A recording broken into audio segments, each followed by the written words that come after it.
57 barres de 1 kg et 2 barres de 250 grammes à près de 100 000 francs la plaquette, cela fait beaucoup d'argent, précisément 5 700 000 francs.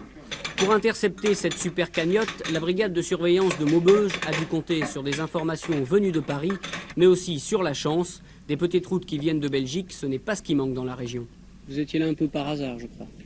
Oui, c'était une station normale, quoi. Hein. C'était mis là, bon, comme ça, ouais. Cette route n'est pas surveillée? Non, celle-là n'est pas surveillée, celle-là non plus. Aucune des routes ici n'est surveillée. L'or était caché là, dans la double paroi qui sépare l'aile du capitonnage. La même cachette avait déjà servi 6 fois depuis septembre 1983.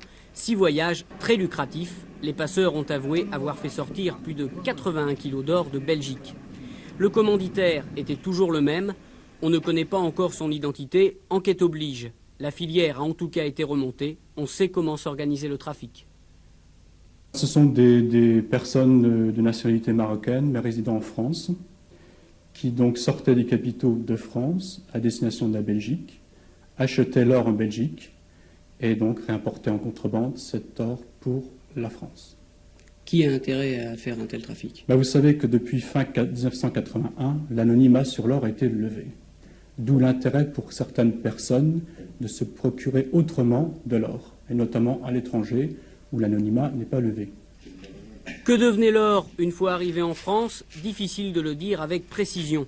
Une partie a été revendue à l'étranger, en l'occurrence au Maroc. Le reste est peut-être à l'abri dans une banque suisse. Quant à l'or qui a été saisi par les douaniers maubeugeois, il va tout simplement s'en aller garnir les coffres de la Banque de France.